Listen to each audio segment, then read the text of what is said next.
Good evening, Black folks. Tonight's story is brought to us by our Gullah Geechee kin.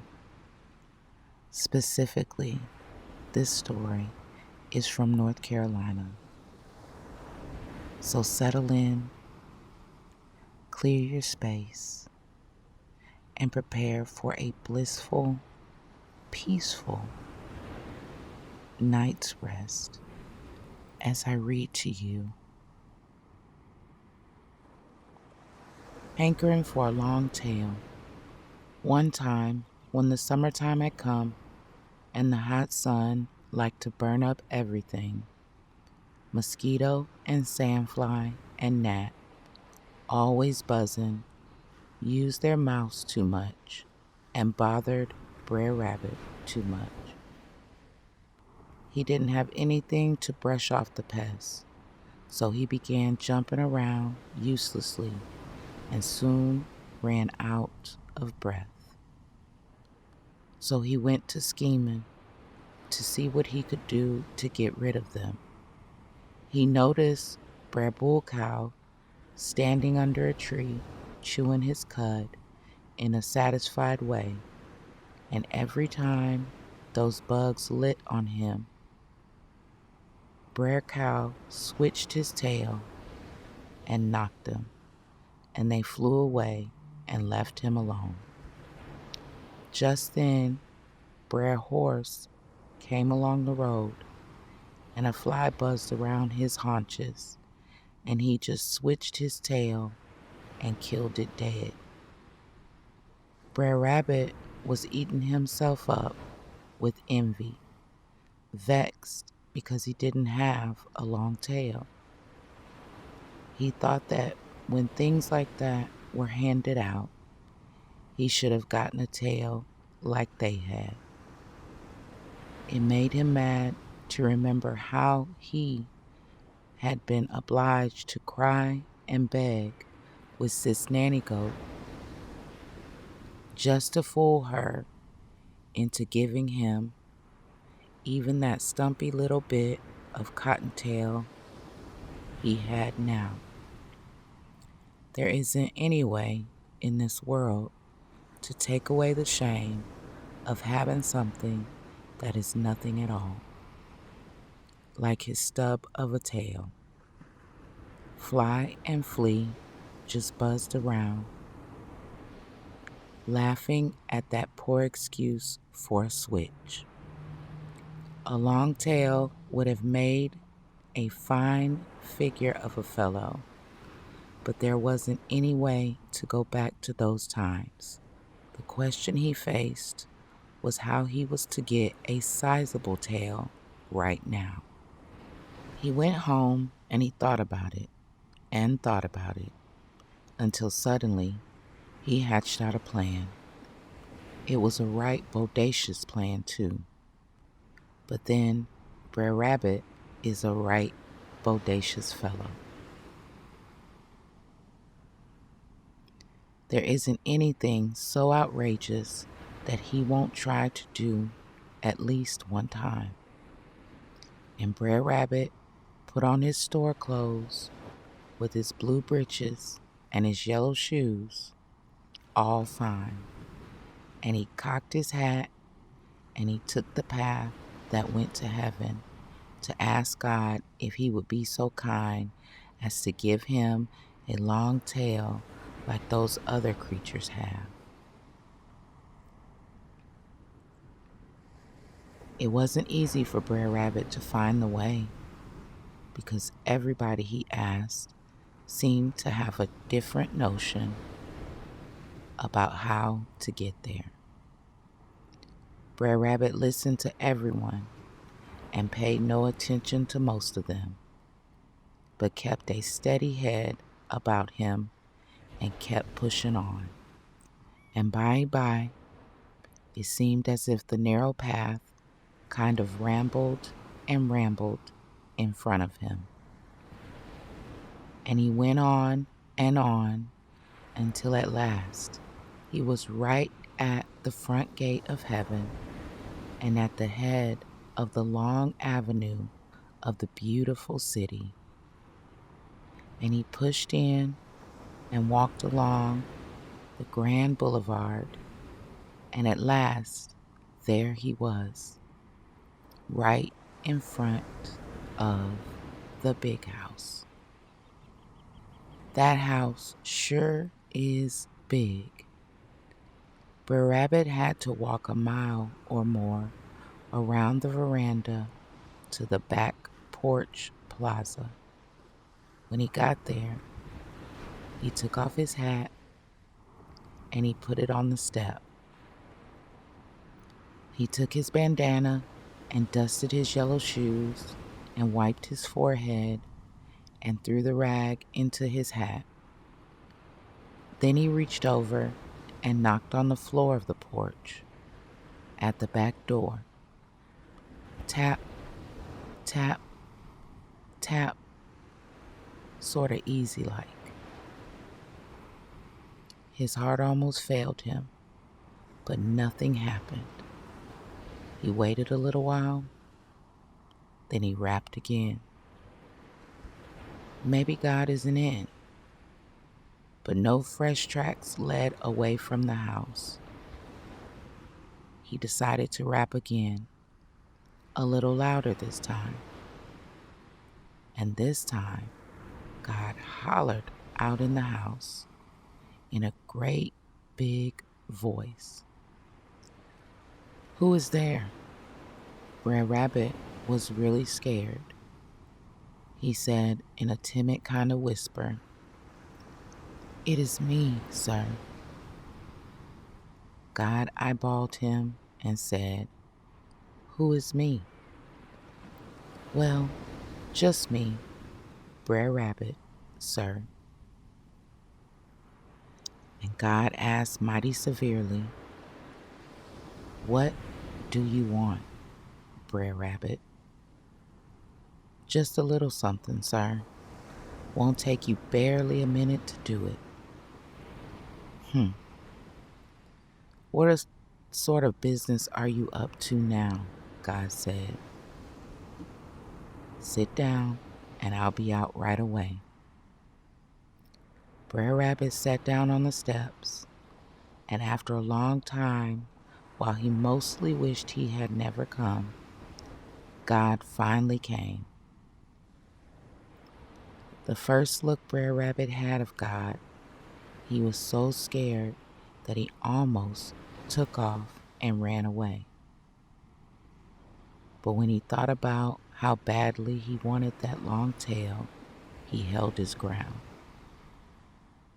He jumped off the step and displayed his best manners, pulling his forelock and scraping the gravel with his feet. Now, Brer Rabbit, God said, sort of gruffly, what is this thing that you want so badly that you have gotten bold enough to come way up here like this? Brer Rabbit pulled his forelock again and answered, Lord, this weather is so hard on us poor creatures. I don't see how we survive. Looks like Brer Mockingbird is the only one that can enjoy himself, and he has to go away out to the top of the tree in the woods before he can jump around and sing the way that he does.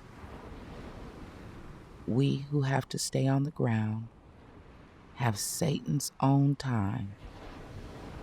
Every sort of devilish, biting, and stinging, and troubling thing just trying to stay alive, we have to contend with. The gnats and greenhead flies and sandflies and the red bugs and the ticks and the chickers and all kinds of vermins like that bother us from first day clean to dark. They work from can to can't, and they work faithfully.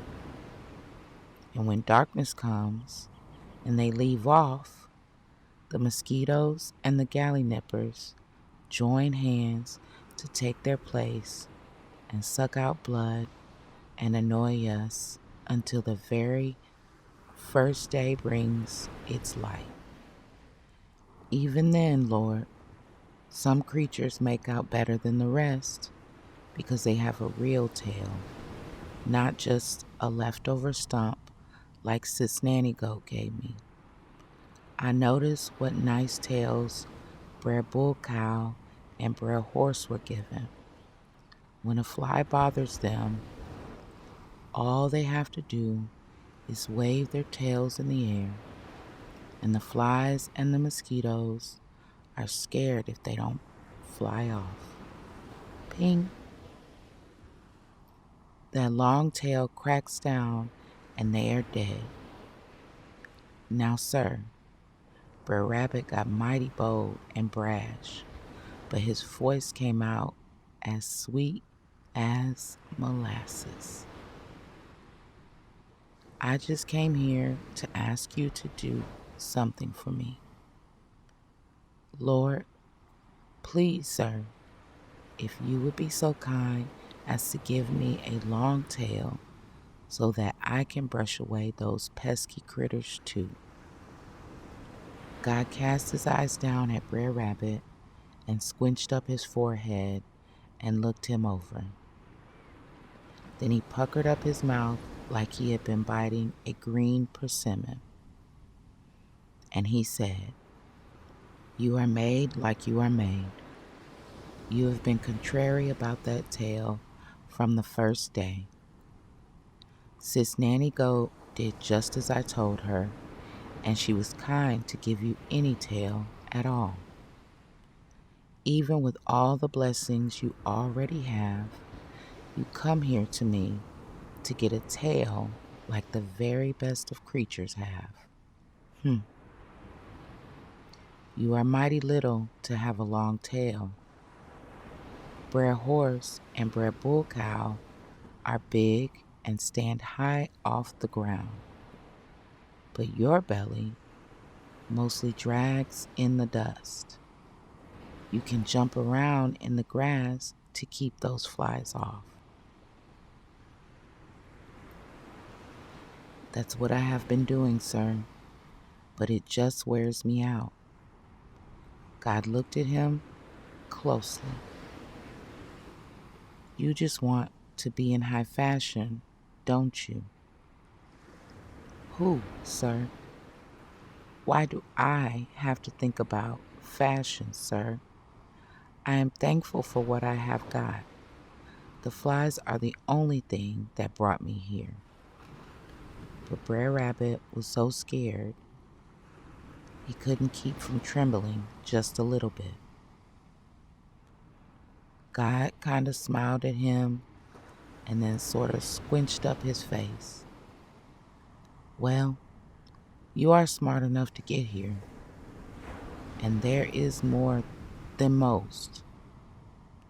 So I reckon I'll set you a task to see just how smart you are. That will keep you from bothering me for a while. And if you do it, I might give you a long tail." With that, he turned around and went into the house. He came right back out, and again with something in his hand. Brer Rabbit jumped up from where he had been sitting and became polite again. God gave him a crocus bag and said, "Take this bag and bring it back to me full of blackbirds." Poor Brer Rabbit cried out at that, but God looked sour at him, cocking his eye, and Brer Rabbit shut up. Then God gave him a hammer and said, "Knock out Brer Alligator's eye teeth with this hammer and fetch them to me." This time, Brer Rabbit was so upset that he could only grunt. Last, God took a little calabash and said, "This you must fill with Brer Deer's eye water. You understand? Now, you get away from here and don't come back bothering me until you have done the whole lot." Then he turned on his heel and went back in the house and slammed the door. Brer Rabbit felt so cut down to size that he could scarcely pick up his hat and put it on his head and go home. His heart was heavy and he dragged his feet along the ground. He walked along and he thought. He shook his head and he thought. How could he catch blackbirds by the sackful? He wasn't a hawk. Why would anyone with good sense go anywhere near Brer Alligator's mouth? So how could he knock out his teeth with a hammer? And getting Brer Deer's tears. Brer Deer is so foolish and skittery. If you ask him just about anything, he gets scared and runs off. God fixed it so that it's mighty hard to get a long tail. It didn't look like he was ever going to get his. Now you know Brer Rabbit is little, but he is as quick as a whip. And he worked his mind day and night on how to get a sack full of blackbirds. At last, he figured out a scheme. During the fall, the white folks burn off the rice field banks where the grass grows all summer and stands heavy. The fire just goes along and the smoke rolls along ahead of it. And then all the blackbirds living in the grass get foolish about the smoke and fly about like crazy.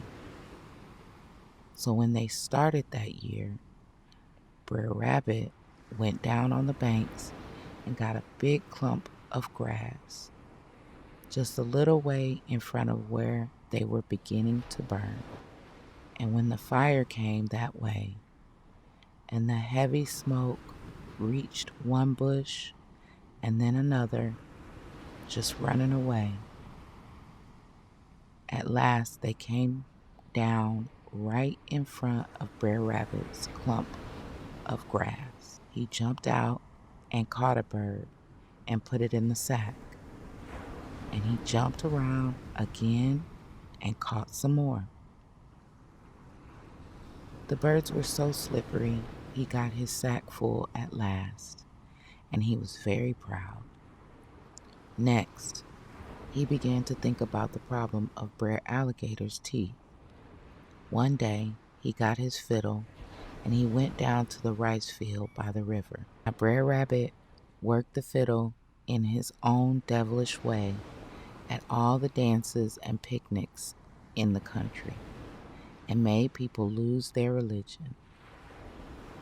And a whole lot of them had been turned out of their churches because they had crossed their feet to his dancing tunes.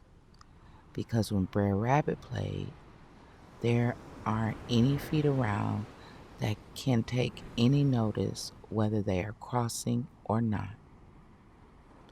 Now this day, Brer Rabbit sat down on a stump and started to play and sing and pat his foot.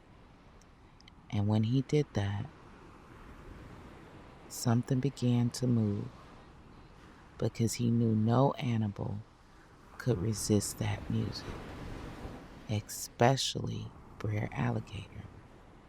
Brer Alligator, who was way down at the bottom of the river, yelled at him and came to the top of the water, poked his big eyes out, and looked about to see who it was playing like that. But Brer Rabbit didn't pay any attention to him. He sang and he played and he patted his foot. Right away, that music started to pull Brer Alligator out of the water, and he swam over to the banks. Still, Brer Rabbit didn't pay any attention to him. He went on singing and playing and patting his foot just like no one was around. Brer Alligator crawled out of the edge of the marsh and then climbed right up on the bank and sat down by Brer Rabbit. He popped his eyes at him and listened. Brer Rabbit stopped at last. Brer Alligator praised him to the sky for his singing and fiddling. Then he asked Brer Rabbit, "Can you teach me how to play like that?" "I sure would like to play and sing like that. Yes, sir." Brer Rabbit made like he was thinking a little while and then said to him, "Can't say about the singing because it depends on how a man's mouth is made if he can learn to sing or not. Look at my mouth, Brer Rabbit, and tell me if it is right." Brer Rabbit pretended like he didn't care. He told him it was hard to teach anyone to sing anyway. "Do, Brer Rabbit," he begged him. But Brer Rabbit pretended like he hadn't heard him. He just kind of scratched his head and started to hum a tune. "Brer Rabbit, man, you've got to stop that just for a minute. Look and see if I have the kind of mouth that you can teach how to sing." Brer Alligator kept on begging. Brer Rabbit just yawned and stretched himself and looked down at Brer Alligator, shaking his head and making clucking sounds.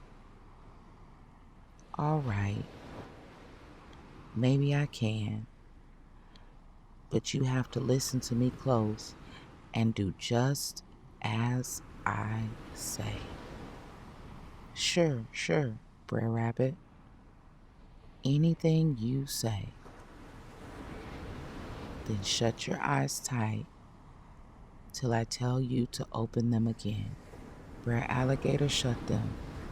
"Open your mouth wide, real wide, and hold it that way." And Brer Alligator did just as he was told. Brer Rabbit grabbed a little light wood knot and he jammed it into Brer Alligator's jaws to keep them wide open, clear back by the corners of Alligator's mouth, so he couldn't shut it down, and he said, "Bite on that a minute and hold still." Then he whipped out his little hammer that God had given him and crack, crack, he knocked out both of Brer Alligator's eye teeth. And then just as quickly, he ran off with them. Brer Alligator hollered and yelled and thrashed around looking for Brer Rabbit. But Brer Rabbit didn't pay no attention to him. He just scampered on home. And every time he thought how Brer Alligator's jaws might have scrunched down on him, he had to wiggle himself to feel if he was all there. Brer Rabbit was mighty satisfied with himself then. Yes, sir. The last thing Brer Rabbit had to do was to get that calabash full of Brer Deer's eye water. And then he would have all the tasks done. But he knew that getting the eye water would be the hardest task of all. He could hardly sleep again because he was so bothered by the problem. He couldn't think of anything except to ask Brer Deer directly to help him. But that wasn't any use because Brer Deer knew Brer Rabbit too well and could figure out that he was going to play some kind of trick on him. Deer would take off so fast when he saw Brer Rabbit that no one would even be able to catch up with him to argue the point. The problem got so hard, Brer Rabbit almost gave up the whole thing. But then he saw Brer Horse and Brer Bull Cow with their nice long tails switching and swinging, and it reminded him of how fine he would look walking on the big road if he had one of those long tails. He could sure sashay along the road and shake that tail about and just look so handsome. So he began to scratch his head again and think about it some more. Man, he is a schemer, that Brer Rabbit. And finally, he got a notion. Brer Deer lived way down deep in the woods. A long time ago, he used to live in the settlement. He and Brer Dog even planted land together. But Brer Deer, or one of the family, had a fight with Brer Dog. And what was one thing or another, it got to be such a goings-on that Brer Dog and his family made Brer Deer and his family run away every time they got a chance. That's what made Brer Deer begin a little place off by himself. Poor Brer Deer was scared of nearly all the animals because of that experience. In fact, he was the most frightened creature in the woods. Brer Rabbit counted on that, and he went deep in the woods till he came to the little clearing where Brer Deer had his house. And he found Brer Deer lying down in the hot sun in his yard. Brer Rabbit passed the time of the day with him. They talked a little bit about crops and weather and who had turned out of church and who had gotten killed at the picnic and such things. At last, Brer Rabbit said, "Brer Deer, you know I'm your friend, right?" "Sure, Brer Rabbit, I know that well. You know I always do stick up for you, right?" "Yes, man. Very well." "Then I have to inform you that they have been throwing your name about so much in the settlement that I had to come and tell you about it." "What? What did they say?" "They said that you are no good at jumping any longer. That Sis Nanny Goat takes the prize for jumping nowadays." Now, Brer Rabbit, who would say that? "Why, I can jump 3 times higher than that, no count little thing." Brer Dog said you couldn't, and I told him that just wasn't so.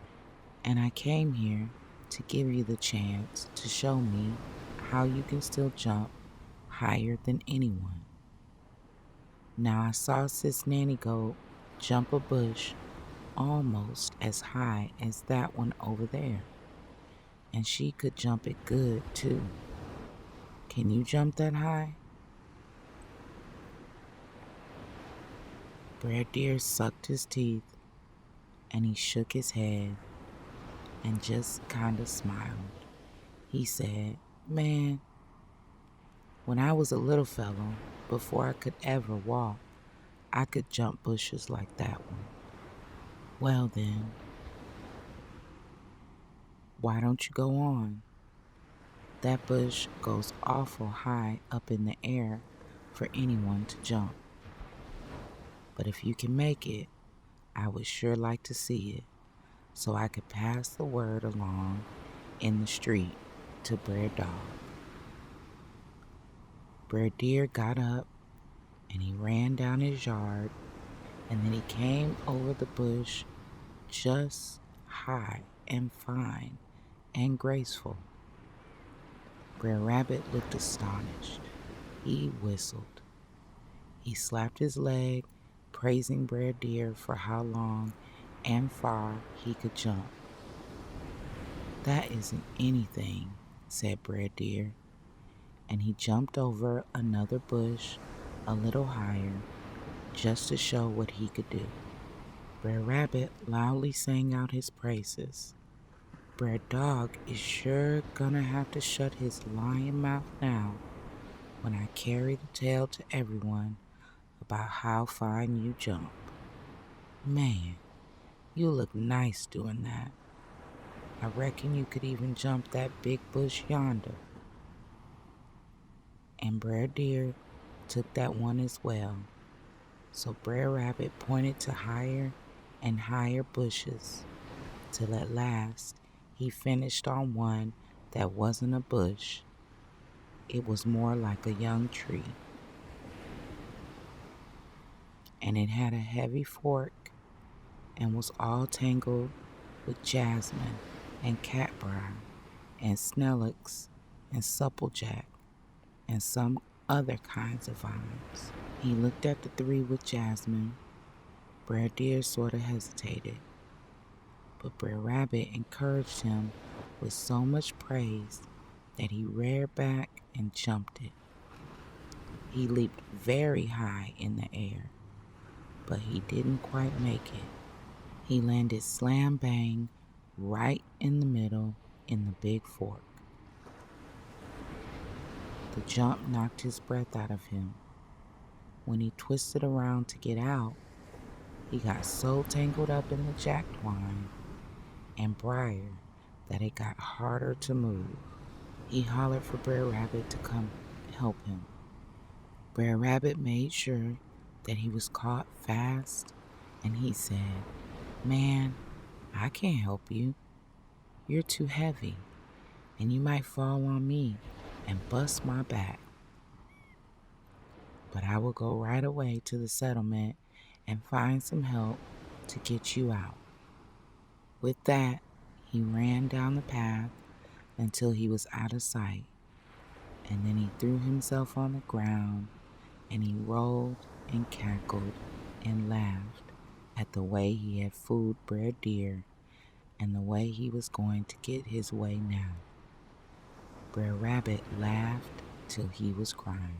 Then he got up off the ground and pulled his handkerchief out of his pocket and ran back to Brer Deer, wailing and sobbing. "Brer Deer, you better get out of that bush now. Don't waste a minute, because Brer Dog," and he made out like he couldn't speak. He was crying so. "What's the matter, Brer Rabbit?" Brer Deer was so scared that his voice trembled. "You better come out right now, because Brer Dog and his whole family are right behind me, and they're going to kill you and eat you if you stay in that bush. When I got close to the settlement, I saw them running down the path, coming this way." Brer Deer shook and kicked himself. He pulled and he pushed, but all he did was tangle himself more tightly in the jack twine. "Get out of that bush, Brer Deer. Get out of that bush before they get here and kill you right in front of my eyes." And Brer Rabbit bowed his head and mopped his eyes with his handkerchief. Then Brer Deer burst out crying. He struggled and cried, and then he struggled, and then he cried some more. And all that time, Brer Rabbit made out as if he was helping him out, but all he was doing was tangling the vines around Brer Deer's foot. Then he held out the little calabash that God had given him and caught every drop of that eye water which ran out of Brer Deer's eyes. Every time Brer Deer looked like he might let up, Brer Rabbit screeched out, "Oh, poor Brer Deer, you are going to be caught today." And Brer Deer would bawl out some more. But even so, the calabash wasn't quite full yet. So Rabbit called out, "I see them, getting closer. Brer Deer, howling for your meat. Hurry, Brer Deer, and get loose, or no one can save you." Brer Deer struggled the best he could, but he couldn't move himself, and he went on crying. And so with all of that, Brer Rabbit filled the calabash with eye water. Then he picked up a little calabash, and he wiped his own eyes, and he didn't say anything else. He just walked away and left Brer Deer high up in the tree fork. Now that Brer Rabbit was all done with the tasks God had given him, he didn't waste any time. He went home, put on his store clothes, and picked up the 3 things that God had asked for. He took the path to God's house, and all the way he swaggered. When he got there, this time he didn't go to any back door. No, sir. He walked right up to the front door and knocked bold and loud. Bam, bam, bam. God was in the house and hollered out, "Who is there?" And Brer Rabbit answered, "It's me, sir, Brer Rabbit." "What?" God sounded kind of curious. "You're back already, are you? You haven't done all the tasks I set you to do." "Yes, sir." "You mean to tell me you got all those things I told you to get?" "Yes, sir. They are all right here, sir." "Take care with your foolishness, Brer Rabbit. You don't lie to me." "No, sir. I have them all, sir." God didn't make any sound for a while, but after such a length of time, he came out to the door. Brer Rabbit kind of puffed himself up. He felt so pleased with himself that he was just grinning all over his face. Then he noticed that God looked vexed, and Brer Rabbit straightened up his face, put down the sack of blackbirds, then reached down in his side pocket and pulled out a little handkerchief and unwrapped Brer Alligator's 2 eye teeth and handed them to God. There they were for sure, and the blood was still on them.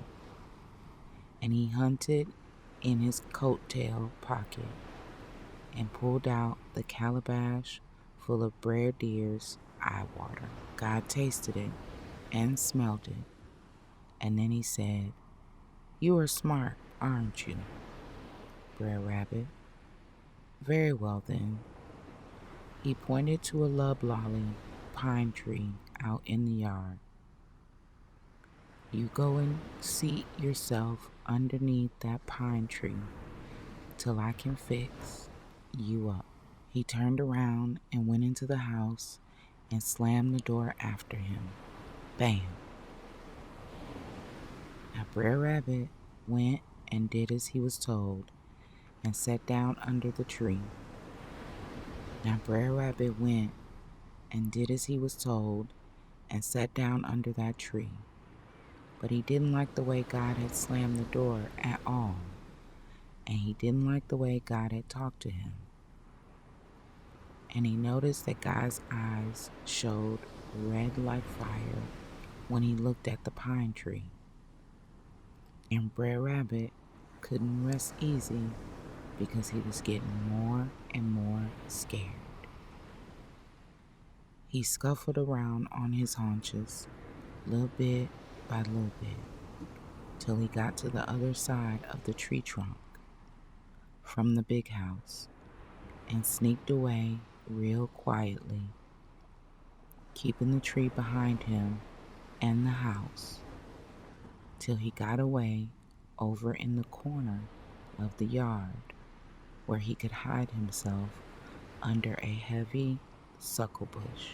Well, sir, he was hardly in the suckle bush before bram, bram, bram, out of the clear sky that didn't have so much as a cloud in it came the biggest thunder and lightning bolt that ever was seen. Wow. It just crashed down on the loblolly where Brer Rabbit had been, and the next minute, where that pine tree stood, there wasn't anything at all except a pile of kindling, and that was a fire. Brer Rabbit didn't stop for anything. He took his feet in his hands and hit the avenue to the big gate and screamed. About that time, God in the big house looked out the window and saw a little something just running lickety-split down the avenue. He looked close, and sure enough, it was Brer Rabbit. He leaned out the window and put his 2 hands to his mouth, and he hollered, "Aha! Aha! Aha! You think you are so smart, eh? You are not that smart. Well, get a long tail yourself."